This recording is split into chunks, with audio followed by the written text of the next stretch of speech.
दोस्तों, the economics times द्वारा किया गया एक सर्वे है जो बताता है कि मेट्रो सिटीज में रहने वाला एक एवरेज मिडिल क्लास अपनी इनकम का 25% लोन की ईएमआई पे करने में लगाता है, जिसमें housing loans, auto loans, durables और पर्सनल लोन शामिल हैं।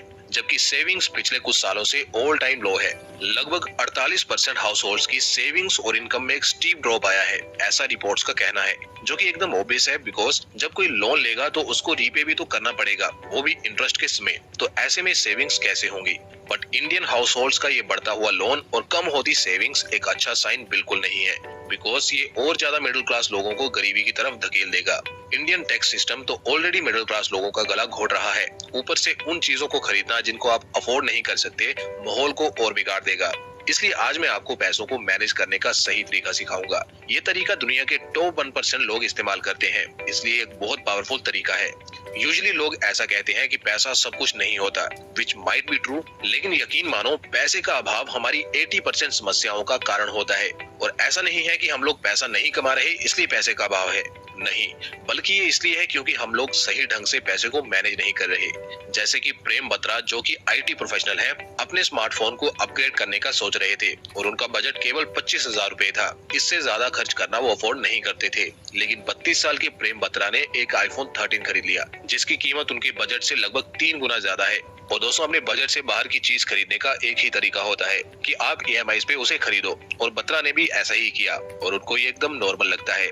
इसी तरह दिल्ली के रहने वाले ऋषि शाह, जो कि इंडिया में ही कहीं अपना हॉलिडे ट्रिप प्लान कर रहे थे, अचानक अपनी फैमिली के साथ बाली पहुंच गए क्योंकि ट्रैवल कंपनी उनको ईएमआई पर पेमेंट करने का ऑप्शन दे रही थी।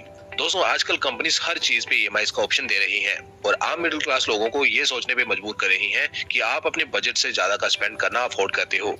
हाउएवर, ये एक डर्टी ट्रैप है। इसमें एक बार कोई फंस जाए तो फिर उसका निकलना बहुत मुश्किल हो जाता है। तो आप ऐसे किसी ट्रैप में ना फंसे और अपने पैसों को सही से मैनेज करके एक करोड़पति बन सके, इसके लिए आपको इस वीडियो को पूरा देखना पड़ेगा। आगे मैं विकास की मदद से रिच लोगों के टॉप सीक्रेट्स को आपके साथ शेयर करूंगा, जिनकी मदद से वो हमेशा वेल्दी बने रहते हैं और चाहे इकोनॉमिक्स में कोई डाउन टर्न आए या महंगाई की मार हो, उनके इन सीक्रेट्स के कारण उनकी वेल्थ में कोई कमी नहीं आती। So let's begin. विकास, जो कि एक सिविल इंजीनियर था, महीने का 30,000 रुपए कमाता था, लेकिन 26 का हो जाने के बाद भी उसके पास कोई सेविंग्स नहीं थी, क्योंकि विकास ने ईएमआई पे काफी कुछ खरीद रखा था, जिस कारण उसकी 25% इनकम इसी में चली जाती थी। इसके अलावा हाउस रेंट, इलेक्ट्रिसिटी बिल, अपना और फैमिली का मोबाइल फोन रिचार्ज और बाकी जरूरत के कामों में उसकी बाकी की इनकम चली जाती थी। विकास जो पैसा ईएमआई भरने में इस्तेमाल कर रहा था, उसे अगर उसने अब तक एक डिसेंट अमाउंट सेव कर लिया होता, बट मनी मैनेजमेंट के बारे में पता ना होने के कारण वो गलतियां कर रहा था। उसके मुताबिक ये सब नॉर्मल था, बट फिर एक ऐसा पॉइंट आया जब उसे फील होना शुरू हुआ कि उसे सेव करना चाहिए और ईएमआई पे चीजें खरीदना बंद करना चाहिए, क्योंकि वो उन चीजों के लिए उतना पे कर रहा था जितनी उनकी वर्थ भी नहीं थी। एंड फिर उसने अपनी गलती सुधारी। उसने नगद चीजों को खरीदना शुरू किया। वो सिर्फ उन्हीं चीजों को खरीदता जिन्हें वो अफोर्ड कर सकता था, और इस तरह वो कुछ पैसे बचा पाने लगा। एंड ये रिच लोगों का सीक्रेट नंबर 1 है that they learn from their mistakes. अपनी इस मिस्टेक को सुधारने के बाद विकास ने स्मार्ट स्पेंडिंग की तरफ शिफ्ट किया। उसने 50-30-20 रूल के बारे में पढ़ा, जो कि एक बजटिंग रूल है, लेकिन उसको इसमें एक कमी दिखी, क्योंकि अब इन्फ्लेशन बहुत ज्यादा बढ़ चुकी है और बेसिक चीजों के दाम भी आसमान छू रहे हैं। इसलिए 50% इनकम को अपनी नीड्स पे स्पेंड करके मैनेज नहीं किया जा सकता। इसलिए उसने 50-30-20 रूल की बजाय अपने बजट को 60-30-10 रूल के मुताबिक क्राफ्ट किया, जो कहता है कि आपको अपनी इनकम में से 60% अपनी जरूरतों पर खर्च करना चाहिए और 30% आप अपनी इच्छाओं पर खर्च कर सकते हैं और 10% आपको सेव और इन्वेस्ट करना चाहिए, जो कि विकास ने भी किया। इस तरीके से विकास गिल्ट फ्री स्पेंडिंग कर पाता है, क्योंकि सैलरी आते ही सबसे पहले वो 10% इनकम को सेव कर लेता है। सो उसको इस बात का कॉन्फिडेंस रहता है कि एटलीस्ट वो कुछ तो सही कर रहा है। बट अभी भी एक प्रॉब्लम है, जो मैं एक्सप्लेन करता हूँ कि क्या है। जैसे कि मैंने आपको शुरू में बताया कि विकास की सैलरी 30,000 रुपए है, तो इसका मतलब ये हुआ कि 60-30-10 रूल के मुताबिक वो केवल 3,000 रुपए ही बचा पाएगा।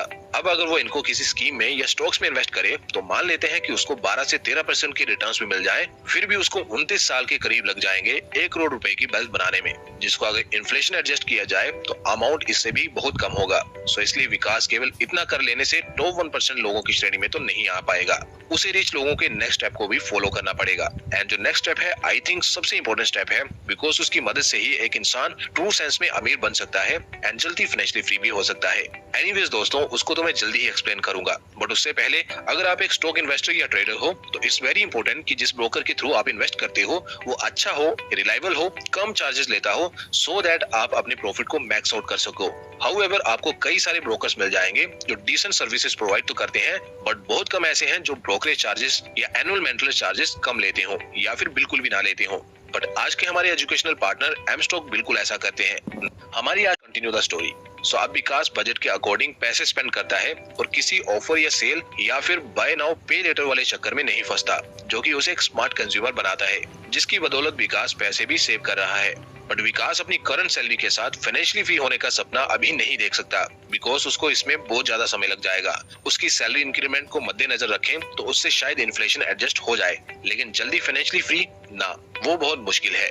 दैट इज वाई विकास को किसी म्यूचुअल फंड स्कीम में या फिर स्टॉक्स में इन्वेस्ट करने से पहले अपनी अर्निंग्स को इंक्रीज करने के बारे में सोचना पड़ेगा, सो दैट विकास ज्यादा सेव कर सके और ज्यादा इन्वेस्ट कर सके। एंड ऑल्सो अगर विकास के पास एक डिसेंट अमाउंट होगा इन्वेस्ट करने को तो वो पोर्टफोलियो को डाइवर्सिफाई भी कर पाएगा। लाइक थोड़ा कम रिस्क रिवॉर्ड वाले एसेट्स में as well as high risk reward वाले एसेट्स में वो पैसे को अकॉर्डिंगली एलोकेट कर पाएगा, जिससे वो रिटर्न्स को भी इंक्रीज कर सकता है, जो मैं डिटेल में नेक्स्ट पॉइंट्स में एक्सप्लेन करूंगा।